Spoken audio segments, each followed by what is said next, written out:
करोतु कल्याणम् आरोग्यं धनसम्पदा सद्बुद्धिविनाशाय दीपज्योतिर्नमोऽस्तुते दीपज्योतिर्नमोऽस्तुते दीपज्योतिर्नमोऽस्तुते।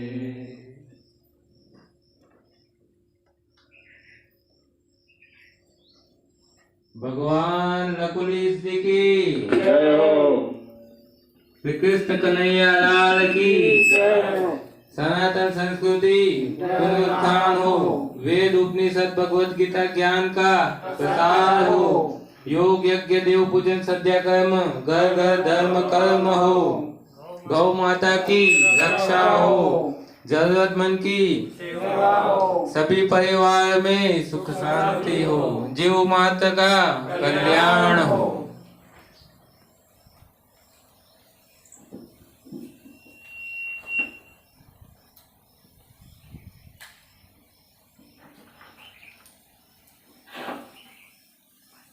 सीधे टटर बैठ जाएंगे। 3 बार दीर्घ ओम का उच्चारण करेंगे।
शिवाय गुरुवे सच्चिदानन्दमूर्तये नमस्तस्मै नमस्तस्मै नमस्तस्मै नमो नमः। ॐ पूर्णमदः पूर्णमिदं पूर्णात् पूर्णमुदच्यते पूर्णस्य पूर्णमादाय पूर्णमेवावशिष्यते। ॐ असतो मा सद्गमय तमसो मा ज्योतिर्गमय मृत्योर्मा अमृतं गमय। ॐ सहना भवतु सहनो भुनक्तु सह वीर्यं करवावहै तेजस्विनावधीतमस्तु मा विद्विषावहै। ॐ शान्ति शान्ति शान्ति। गुरु ब्रह्मा गुरु विष्णु गुरुदेवो महेश्वर गुरु साक्षात् परब्रह्म तस्मै श्री गुरुवे नमः तस्मै श्री गुरुवे नमः तस्मै श्री गुरुवे नमः। ओम 5 मिनट मंत्र जप करेंगे।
ओम। सभी आत्मीय जनों को ओम जय भगवान। आज लकोली सनातन संस्कृति केंद्र में हम साधु संगति के बारे में, साधु संगति से कल्याण होता है उसके प्रसंगों सहित समझने का प्रयत्न करेंगे। हमारे सनातन धर्म के शास्त्रों में कहा है, जैसा संग वैसा रंग। व्यक्ति जैसी संगति में रहता है ज़्यादातर वैसा रंग उसमें आने लगता है। यदि सज्जनों की संगति में रहता है तो उसमें उस प्रकार का, और दुर्जनों की संगति में रहते हैं तो उस प्रकार का स्वभाव व्यवहार बनता चला जाता है। और यदि कोई संत संगति में रहता है तो उसका विचार, संकल्प, कार्य, जीवन बदलता चला जाता है। हमारे शास्त्रों में जीवन के मुख्य 4 पुरुषार्थ समझाए: अर्थ, काम पुरुषार्थ, धर्म पुरुषार्थ और मोक्ष पुरुषार्थ। अर्थ और काम पुरुषार्थ पशु पक्षी इत्यादि योनियों में भी देखने मिलता है, यानी कि जीवन यापन हेतु व्यवस्था करना, संतानोत्पत्ति इत्यादि करना। तो ये दोनों तो पशु पक्षियों में भी देखने मिलता है। धर्म पुरुषार्थ और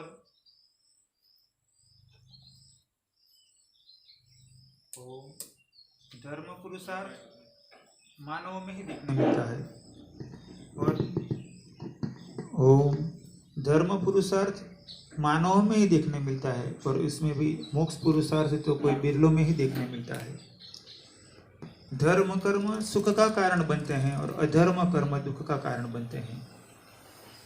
जो व्यक्ति सुख को चाहता है तो उसको धर्म ही करना चाहिए, और जो अधर्म करता है उसके जीवन में दुख आना निश्चित है। ये नहीं हो सकता है कि हम अधर्म भी करें और दुख भी ना आए, और ये नहीं हो सकता है कि धर्म करेगा उसका फल सुख नहीं मिलेगा। धर्म से सुख मिलता है, धर्म से अनुकूलता प्राप्त होती है, धर्म से कल्याण होता है। किंतु कभी कभार ऐसा देखने मिलता है कि व्यक्ति अधर्म करता है और व्यवहारिक दृष्टिकोण से वो सुखी दिखाई पड़ता है, और कभी कभार कोई व्यक्ति धर्म कर्म करते हुए भी वर्तमान स्थितियों में दुखी दिखाई पड़ता है। कोई कबीर जी के पास गया, कबीर जी से कहा कि हम अपने जीवन में नीति धर्म पूर्वक जीवन का जीने का प्रयत्न करते हैं, फिर भी जीवन में दिक्कतें चलती रहती है, और कई लोग अधर्म अनीति से जीते हैं फिर भी वो सुखी दिखाई पड़ते हैं, ऐसा क्यों? कबीर जी ने कहा, उस साखी में जो समझाया गया है कि कबीरा तेरा पुण्य का जब तक है भंडार तब तक अवगुण माफ है, करो गुनाह हजार। कि जब तक पूर्व के कर्मों पुण्य कर्मों का फल, पूर्व के धर्म कर्मों का फल परिपक्व होकर उसको फल दे रहा है, तब तक हो सकता है कि वर्तमान में किए अधर्म अनीति के कर्म का प्रभाव, उसका फल उसके जीवन में प्रत्यक्ष न हो। किंतु जब वो पूर्व के पुण्य कर्म धर्म कर्म का फल क्षीण होगा, तब वर्तमान जन्म में या आने वाले जन्म में अधर्म अनित्य के किए कर्मों का फल दुख देने लगेगा। इसलिए ऐसा नहीं मानना चाहिए कि अभी हमने अधर्म अनित्य किया तो उसका फल हमें नहीं मिलेगा, और ऐसा भी नहीं मानना चाहिए कि अभी धर्म किया, परमार्थ किया, दान किया, फिर भी दिक्कतें हैं तो उसका फल नहीं मिला। यदि भिंडी का बीज बोते हैं तो 35, 40, 45, 50 दिन में फल देता है। आम की गुठली बोते हैं तो 2 साल में, 5 साल में, 10 साल में फल देता है। आम की गुठली बोकर ऐसा नहीं मानना चाहिए कब आम की गुठली 6 महीना हो गया तब भी फल नहीं दे रही है, साल हो गया तब भी फल नहीं दे रही है, तो मतलब आम की गुठली बोना ही गलत है।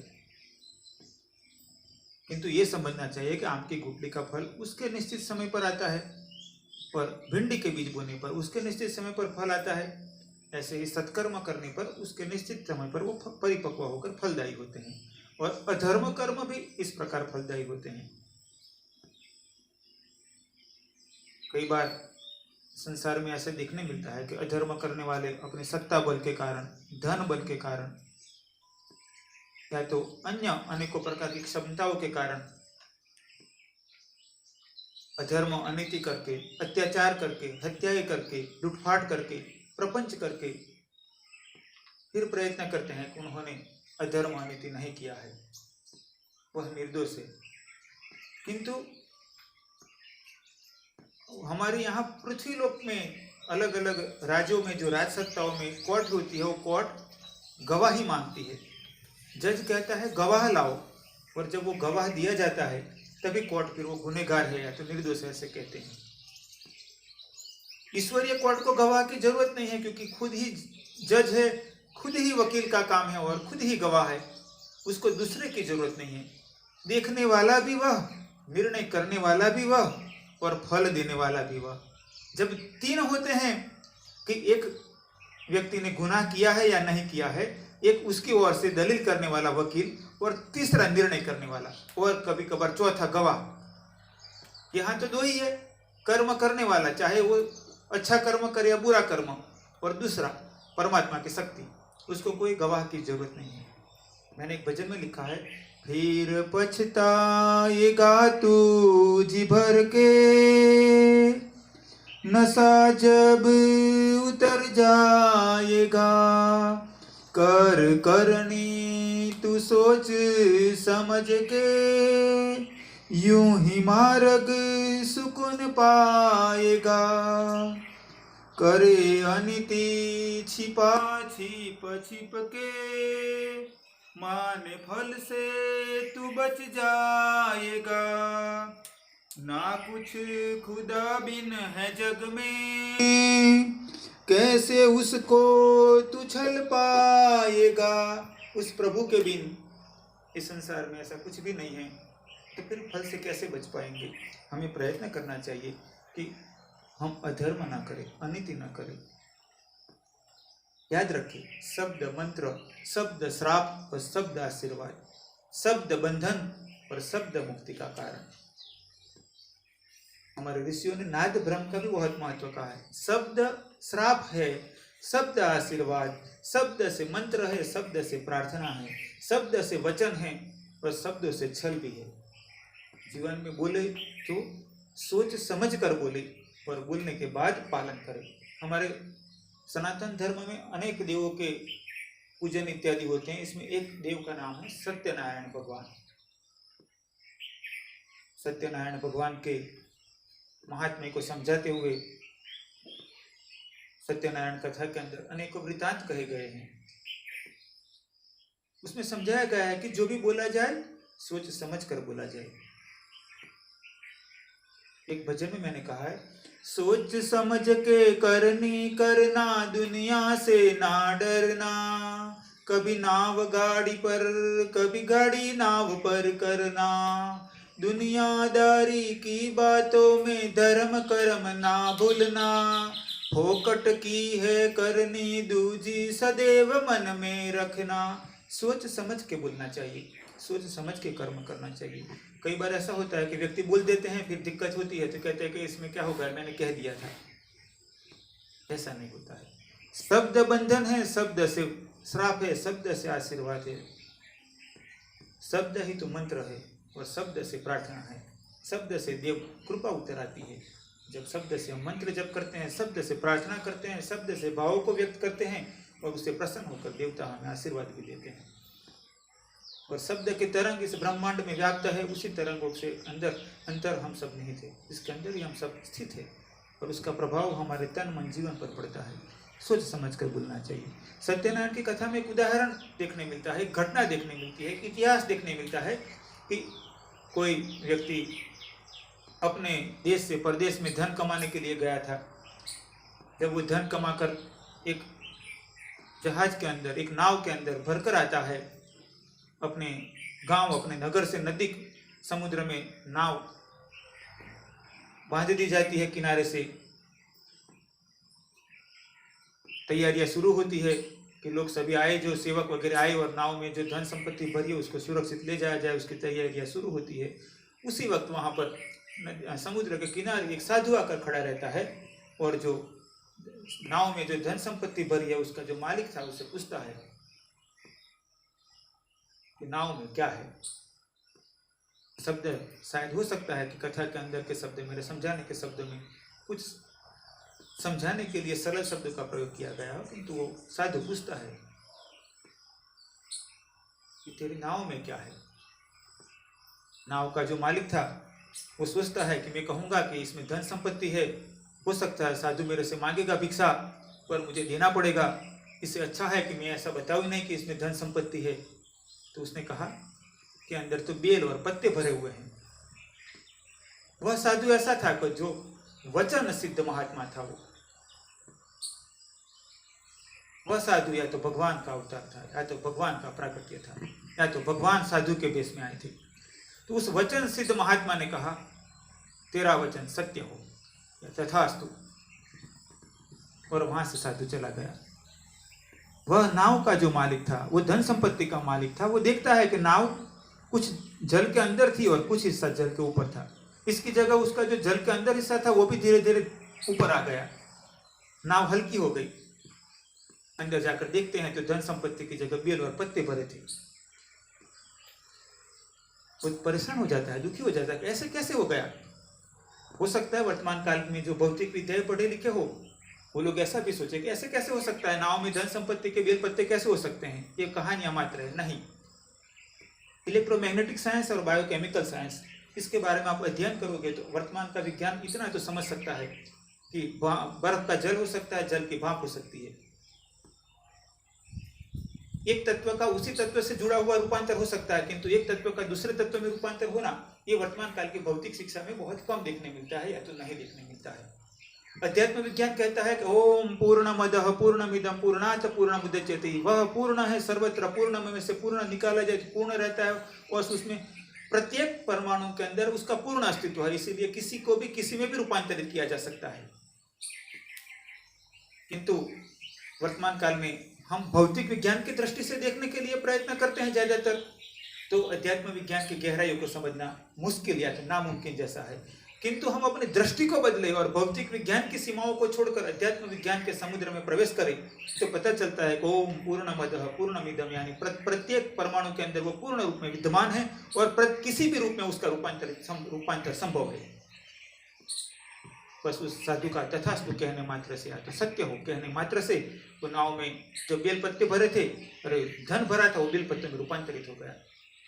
इसके बाद फिर आगे कथा आगे बढ़ती है और फिर आगे जाकर पुनः वो ईश्वर की कृपा से, सत्यनारायण भगवान की कृपा से पुनः वो बेल और पत्ते धन में रूपांतरित हो जाते हैं। ऐसे महात्मा हमारे भारत में भी हो गए। आप काशी में भी जाकर, काशी में ऐसे कई संत महात्माओं में पढ़ोगे तो एक महात्मा जी का ऐसे आएगा को एक फूल के दूसरे में, दूसरी गंध में और तीसरी गंध में रूपांतरित करने वाले। और ऐसे भारत में अनेकों संत महात्मा हो गए। मतलब ये है कि हमें जो बोलते हैं उसका पालन करना चाहिए। कभी कभार ऐसा होता है कि कोई साधु किसी के द्वार पर गया हो, भिक्षा मांगे और उसके पास बहुत कुछ हो, या तो जरूर कुछ तो हो, किंतु व्यक्ति बोले मेरे पास कुछ भी नहीं है, या मेरे पास कुछ नहीं है, या ऐसी व्यवस्था नहीं है, या मुझे अनुकूलता नहीं है।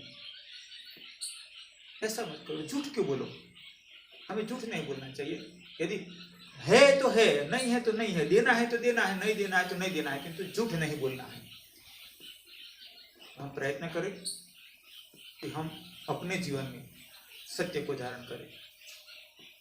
और जैसे धर्म पुरुषार्थ का, उसके भी ऊपर एक होता है मोक्ष पुरुषार्थ। धर्म पुरुषार्थ सुख को प्रदान करता है, मोक्ष पुरुषार्थ संसार बंधन से पार कर देता है। एक भजन की कुछ पंक्ति कहता हूं।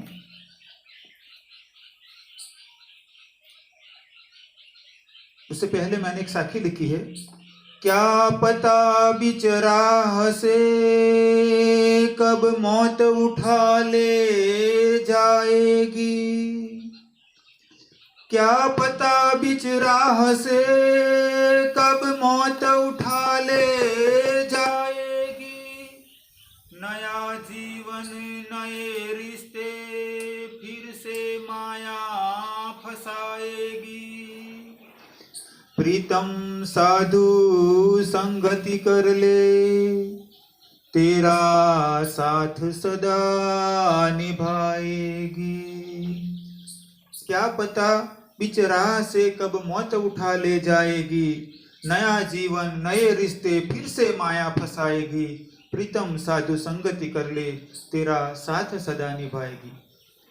यानी कि इस संसार में बच्चे भी मरते हैं, बड़े भी मरते हैं, बुजुर्ग भी मरते हैं। आप देखो तो कई घटनाएं ऐसी होती है कि छोटे बच्चों की, कई घटनाएं ऐसी होती है कि छोटे बच्चों की मृत्यु होती हुई देखते हैं। कई घटनाओं में युवाओं की मृत्यु और कई घटनाओं में वृद्ध शरीरधारियों की मृत्यु होती है। क्या पता, हम सोचते हैं कि अभी तो मैं ये करूं, ये करूं, ये करूं, पता पल का नहीं और सामान 100 साल का बसाते चलते चले जाते हैं। और एक बीमारी मार देती है, एक अकस्मात मार देता है, एक छोटी सी घटना मार देती है। मृत्यु से डर जाने की बात नहीं कह रहा हूँ, किंतु सावधान होने की बात कह रहा हूँ। क्या पता बीच राह से कब मौत उठा ले जाएगी। नया जीवन नए रिश्ते फिर से जन्म होता है। कोई गधे में, कोई कुत्ते में, कोई बैल में, कोई घोड़े में, कोई वनस्पति में चला जाता है, कोई सरीसृप में चला जाता है, कोई जलचर, भूचर, खेचर, अगोचर में चला जाता है। पता नहीं कब, कितने सालों के बाद, कितने शतकों, दशकों, शतकों, सहस्त्रों वर्षों के बाद पुनः मानव बनने मिले। और यहाँ जो बसाया था वो सब यहाँ का यहाँ रह जाता है। प्रयत्न करें कि हम धर्म कर्म का पालन करें, अधर्म कर्म न करें। संत संगति सदैव कल्याणकारी। किंतु जब हम धर्म के मार्ग पर चलते हैं, जीवात्मा के कल्याण के मार्ग पर चलते हैं, तो जैसे एक पहली कक्षा के बच्चे की परीक्षा होती है, वो सामान्य सी होती है। 1 2 3 4 5 लिख दो। दूसरे बच्चों को कहा 11 से 15 लिख दो। तीसरे से कहा 21 से 25 लिख दो। जब वही बच्चा दूसरी कक्षा में आता है, जब वही बच्चा दूसरी कक्षा में आता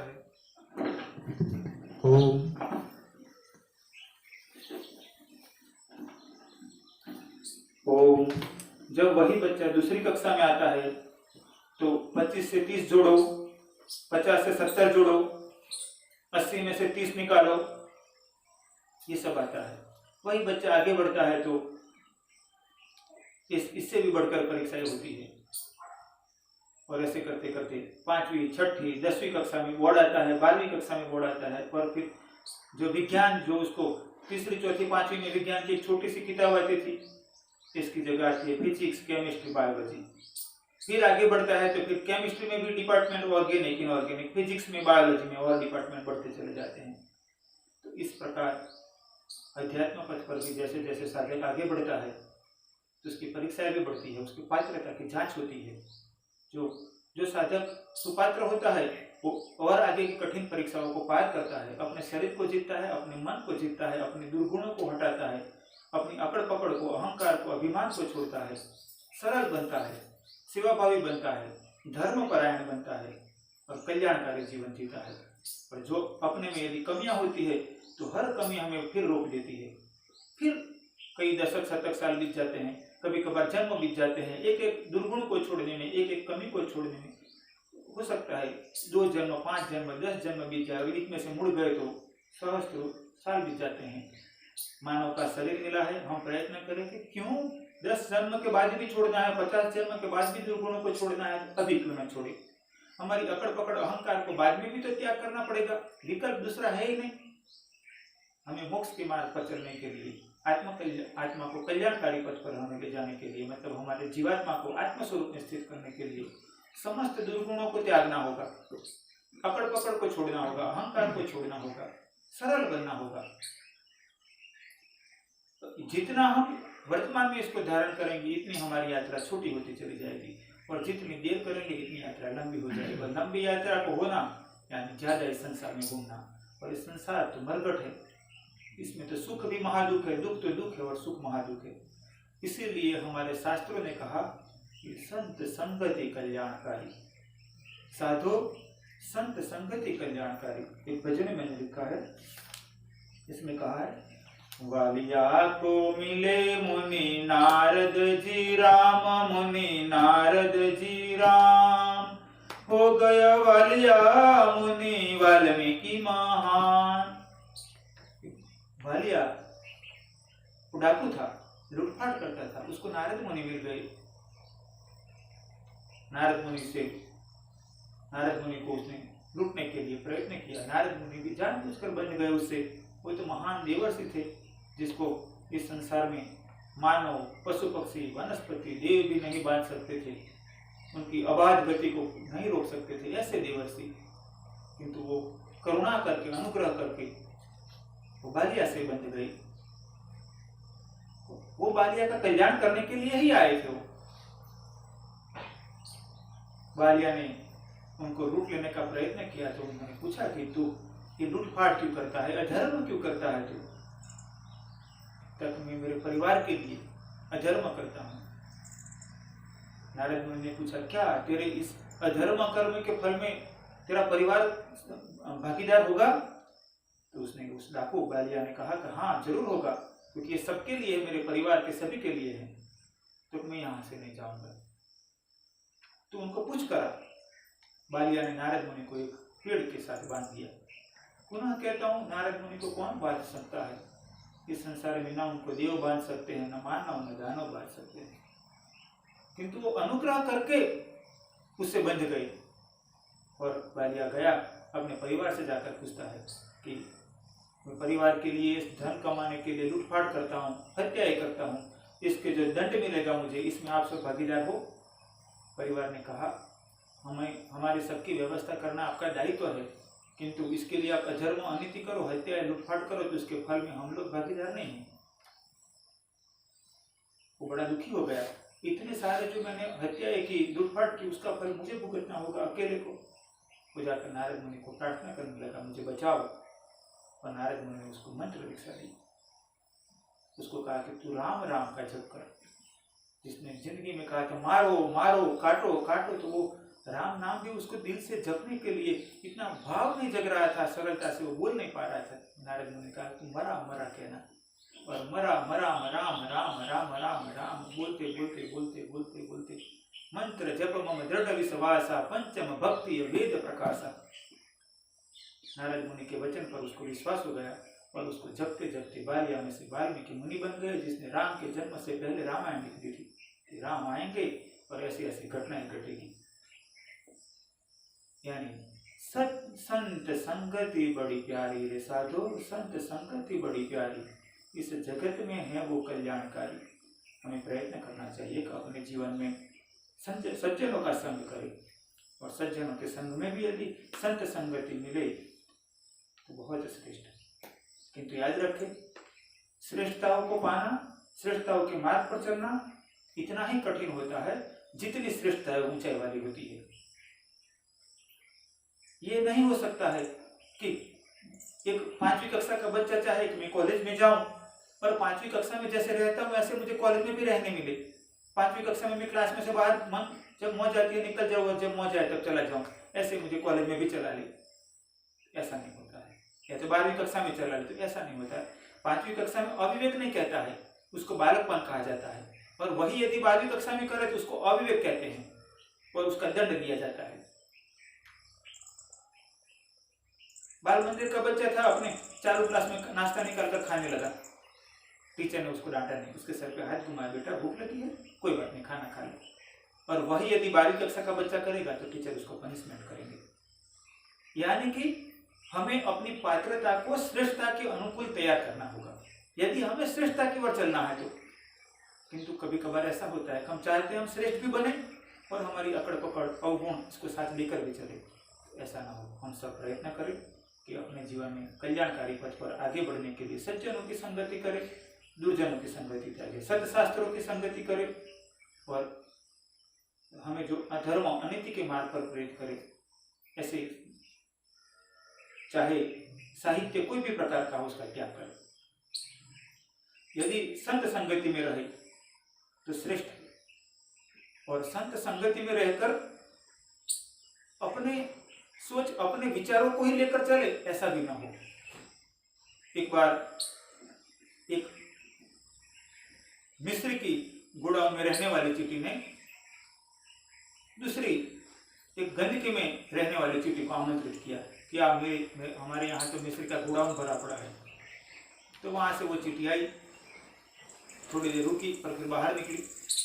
मिस्र की गुड़ाउन वाली चींटी ने कहा, तूने खाया हमारे यहाँ कितनी स्वादिष्ट मिश्री है। वो गंदगी में से जो चींटी आई थी उसने कहा, नहीं नहीं, मुझे तो हमारे यहाँ था ऐसा ही लगा। मिश्री वाली चींटी ने कहा, ऐसे कैसे हो सकता है, यहाँ तो मिश्री है, स्वादिष्ट मिश्री।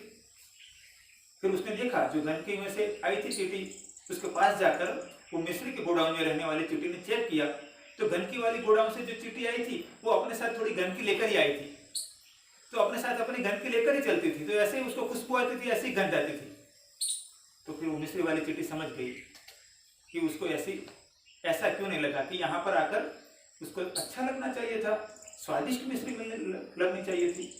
कभी कभार ऐसा होता है कि व्यक्ति संत संगति में तो जाते हैं किंतु अपनी अकड़ पकड़, अपना अहंकार इसको लेकर जाते हैं, जैसे संसार में होता है अकड़ पकड़, ऐसे ही लेकर जाते हैं और सोचते हैं कि हम अपनी अकड़ पकड़ के साथ संगति में आगे बढ़ते चले जाएं, किंतु ये नहीं हो सकता है। हमें बदलना होगा, अपने आप को बदलना होगा, और देवम भूतवा देवम यजित, देव की पूजा करते करते देवत्व को धारण करना होगा, संत संगति करते करते संतत्व को धारण करना होगा।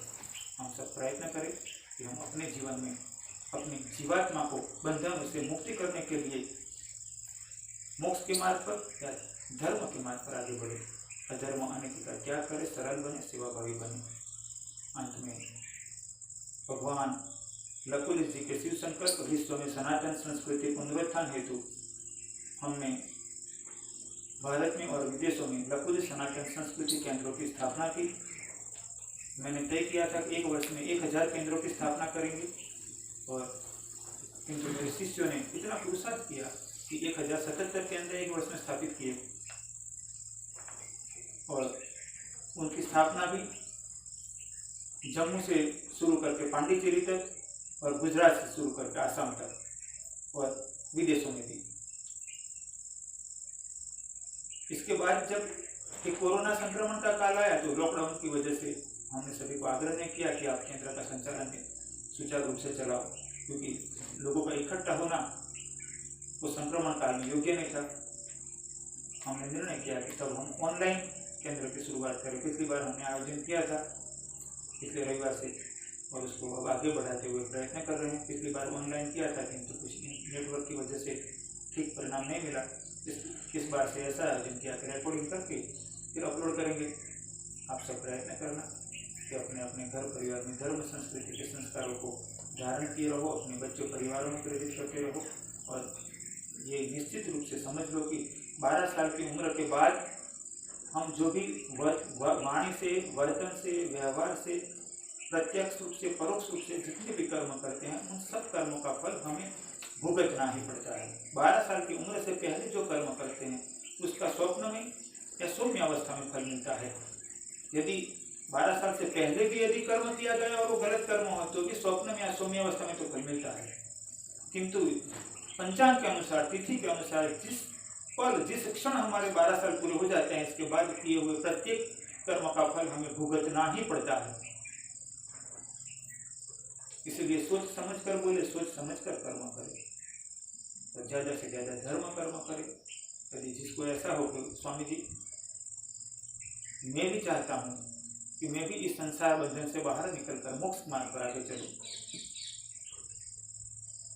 पता नहीं इस जन्म में धर्म करेंगे तो दोबारा फिर कहीं जन्म होगा, कुछ तो पाप हो गए होंगे और कुछ पुण्य हुए होंगे, कुछ धर्म हुआ होगा तो कुछ अधर्म, फिर कोई न कोई योनि में जाएंगे, फिर जब मानव बनेंगे कुछ धर्म करेंगे, फिर हो सकता है तभी कुछ धर्म के साथ अधर्म हो गया, फिर ऐसे पता नहीं कब तक जन्मते मरते रहेंगे। हम भी चाहते हैं कि धर्म पुरुषार्थ से मोक्ष पुरुषार्थ की ओर आगे बढ़े।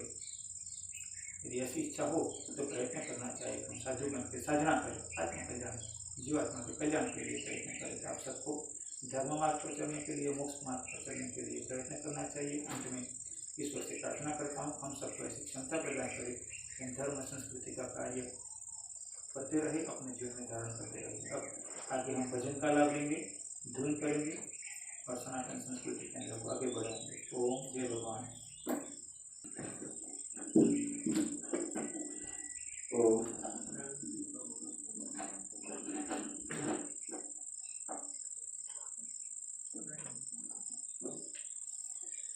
हे मानव पहचान सके तो दिल की नजर से पहचान ले। हे मानव पहचान सके तो दिल की नजर से पहचान ले। बेस बदल के आता हूँ कभी कभी, बेस बदल के आता हूँ कभी कभी, तेरे दिल की जांचने। हे मानव पहचान सके तो दिन जन पीड़ित पशु पक्षी रूप में फिरता हूँ मानवता की खोज में।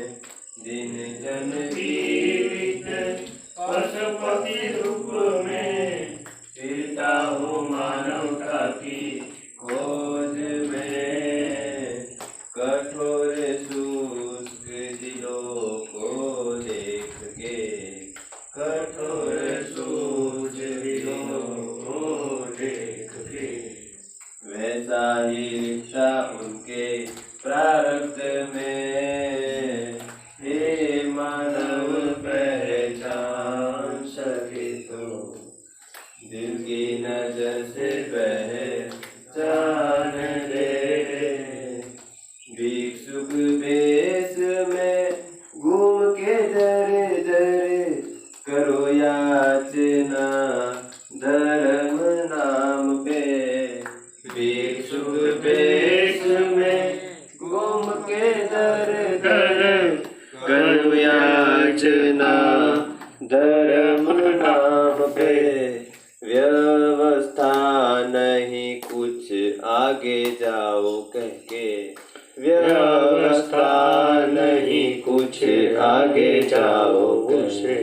सुन सत्य हो बदता हूँ मैं। हे मानव पहचान सके तो दिल की नजर से पहचान ले। कोई निंदा अपमान करे मेरे संतों का, कोई निंदा अपमान करे मेरे संतों का, हो व्यथित आंसू बहाऊं मैं, हो व्यथित आंसू बहाऊं मैं। रोग क्लेश संकट मौत से दंडु उसे, रोग क्लेश संकट मौत से दंडु उसे, नारक से कोई उसे ब्रह्मांड में, हे मानव पहचान सके तो दिल की नजर से पहचान रे। प्रेम भाग्य का दातार प्रीतम में, प्रेम भाग्य का दातार प्रीतम में, नित घूमता हूँ स्वप्निल जगत में, नित घूमता हूँ स्वप्निल जगत में, करता समर्पण जो सर्व भाव से, करता समर्पण जो सर्व भाव से, उसका त्राण दुखों से करता हूँ मैं, ये मानव पहचान सके तो दिल की नजर से पहचान ले। बेस बदल के आता हूँ कभी कभी तेरे दिल की जांचने, हे मानव पहचान सके तो।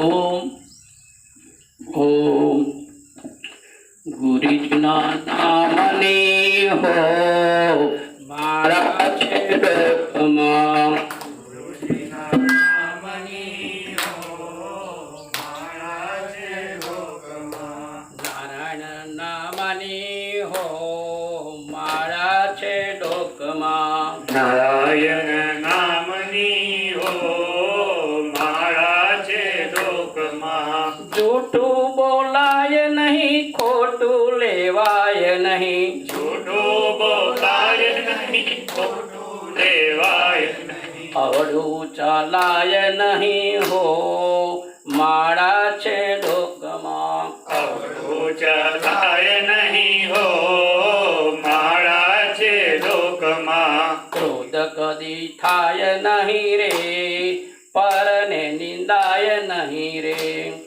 ક્રોધ કદી થાય નહીં રે નિંદાય નહીં, કોઈને ડૂબાય નહીં હો માળા છે ડોકમાં,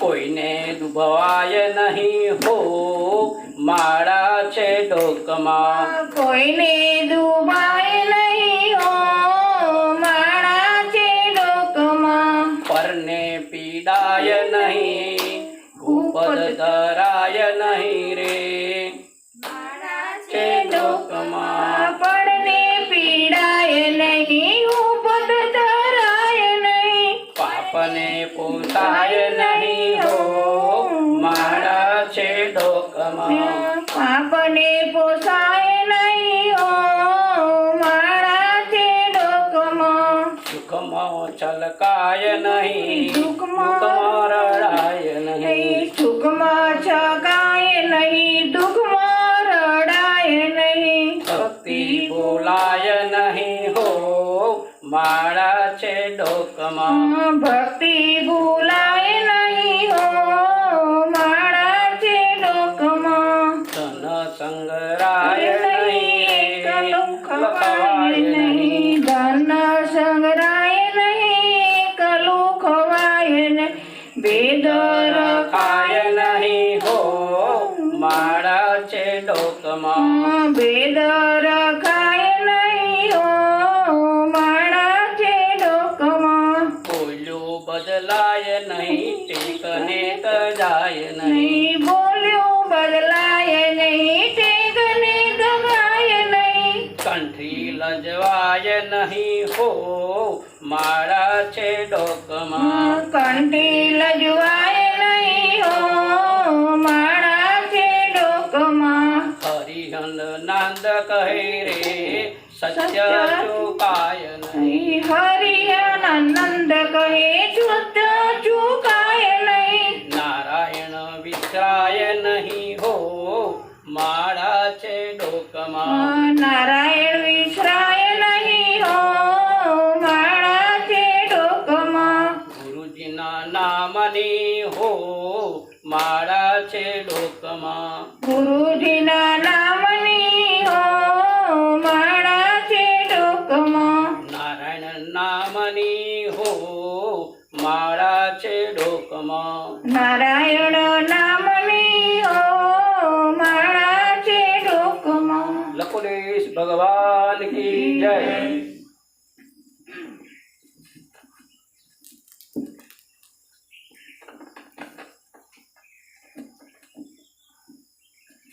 ગુરુ મારા અંતરની આંખ ઉઘાડો રે ગુરુ મારા અંતરની આંખ ઉઘાડો રે ગુરુ મારા અંતરની આંખ ઉઘાડો રે ગુરુ મારા અંતરની આંખ ઉઘાડો રે શરણે આવ્યો સ્વામી સ્નેહના સાગર શરણે આવ્યો સ્વામી સ્નેહના સાગર જીવન પંથ ઉજાડો રે ગુરુ મારા અંતરની આંખ ઉઘાડો રે ગુરુ મારા અંતરની આંખ ઉઘાડો રે ચર્મ ચક્ષુ તોય અખંડ અંધાપો ચર્મ ચક્ષુ તોય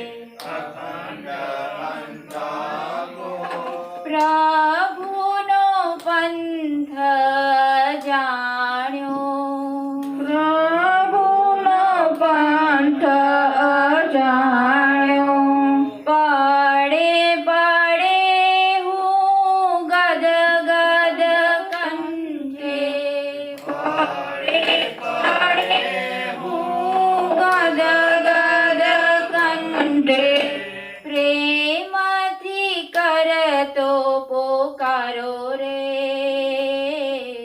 ગુરુ મારા અંતરની આંખ ઉઘાડો રે ગુરુ મારા અંતરની આંખ ઉઘાડો રે આખીએ અવનીના તીર્થોમાં ભટક્યો આખીએ અવનીના તીર્થોમાં ભટક્યો નદીએ નદીમાં હું નાયો નદીએ નદીમાં હું નાયો મંદિરે મંદિરે દીપ જલાવ્યા તોય મંદિરે મંદિરે દીપ જલાવ્યા તોય લાદ્યો ના સામો કિનારો રે ગુરુ મારા અંતરની આંખ ઉઘાડો રે ગુરુ મારા અંતરની આંખ ઉઘાડો રે જ્ઞાનના ગ્રંથોને સેવ્યા નિરંતર જ્ઞાનના ગ્રંથોને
આંખ ઉઘાડો રે ગુરુ મારા અંતરની આંખ ઉઘાડો રે. શ્રી સદગુરુ દેવ કી જય.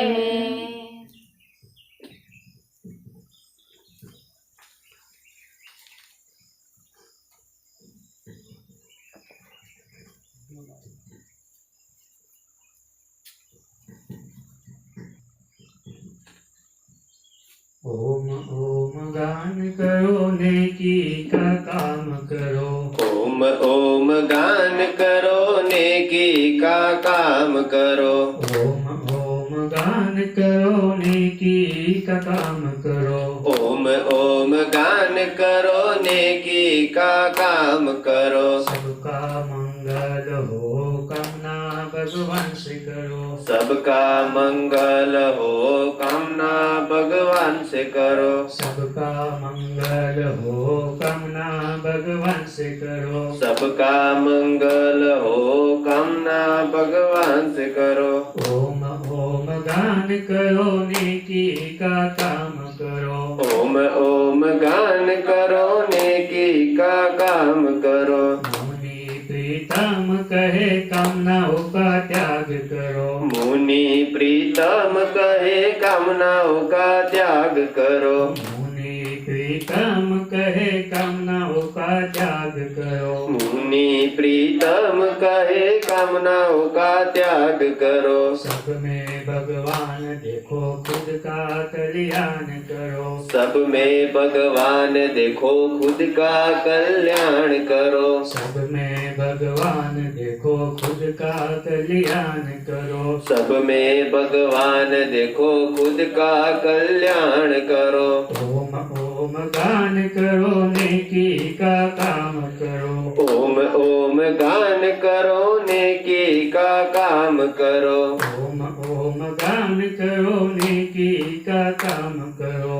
ओम ओम गान करो नेकी का काम करो. सबका मंगल हो कामना भगवान से करो. सबका मंगल हो कामना भगवान से करो. मुनि प्रीतम कहे कामनाओं का त्याग करो. मुनि प्रीतम कहे कामनाओं का त्याग करो. सब में भगवान देखो खुद का कल्याण करो. सब में भगवान देखो खुद का कल्याण करो. सब में भगवान देखो खुद का कल्याण करो. सब में भगवान देखो खुद का कल्याण करो. ओम ओम गान करो नेकी का काम करो. ओम ओम गान करो नेकी का काम करो. ओम ओम गान करो नेकी का काम करो. ओम ओम गान करो नेकी का काम करो. ओम ओम गान करो नेकी का काम करो. ओम ओम गान करो नेकी का काम करो. सद्गुरुदेव की जय. कृष्णचंद्र भगवान की जय. ओम नमः पार्वती पतये हर हर महादेव.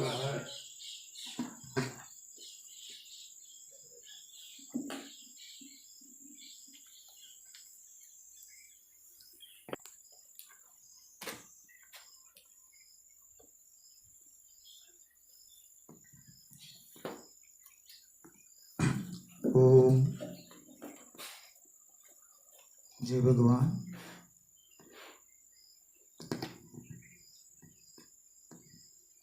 आज लकोली सनातन संस्कृति केंद्र में हमने जो दैनिक क्रम बनाया है केंद्र का, प्रथम दीप प्रागट्य करना, इसके बाद दीप प्रागट्य के साथ मंत्र से प्रार्थना, जयकारा, फिर परमात्मा से प्रार्थना वैदिक मंत्रों के साथ, मंत्र जप करना, सत्संग, भजन, कीर्तन, सर्व कल्याण की प्रार्थना करना और धर्म संस्कृति सेवा विषयक बातें करना। तो इसके द्वारा हम प्रयत्न करते हैं कि हमारे एक घंटे के केंद्र के अंदर हमारे सनातन धर्म के अलग अलग विषयों की जानकारी मिले, संस्कार मिले और जीवन में परिवर्तन करने का मौका मिले। छोटे बच्चे, बड़े, युवा सभी इसमें जुड़े और लाभ लें, सबके लिए लाभकारी हो, ऐसा प्रयत्न किया है। सभी प्रयत्न करना है कि केंद्र का ज़्यादा से ज़्यादा लाभ लो, साथ में ही कुछ सेवा की प्रवृत्तियाँ भी अपने जीवन में चलती रहे। जैसे कि आश्रम के अंदर हम गौ सेवा और पक्षियों की सेवा करते रहते हैं, ज़रूरतमंद की सेवा करते रहते हैं, अन्न क्षेत्र चलता है और जैसे निःशुल्क योग शिविरें चलती है। अभी हमने निःशुल्क योग प्रशिक्षण ऑनलाइन शुरू किया है, जिसका अभी 7 दिन पूरा हुआ। आप इसका YouTube चैनल लकुलिस टीवी पर लाभ ले सकते हैं और अपने आत्मीय जनों को भी इसके लाभ लेने के लिए प्रेरित कर सकते हैं। आप भी प्रयत्न करें कि आपके घर परिवार के आसपास में कोई ज़रूरतमंद व्यक्ति हो, उसको मददरूप हो। पशु पक्षियों के लिए सेवा किया कार्य जो कर सकते हैं, अपने अपने स्तर पर प्रयत्न करना चाहिए। और साथ में ही सबसे बड़ा दान क्या, तो ज्ञान दान, और जिस वक्त जो ज़रूरत है जीवन के लिए जो आवश्यक है उसका दान।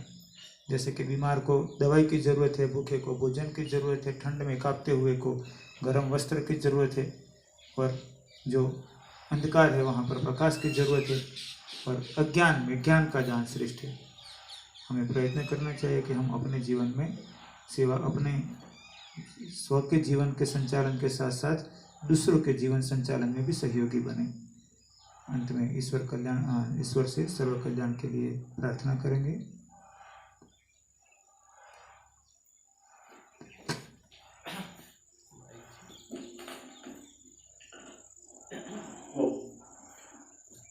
ओम सर्वे सुखिनः सन्तु।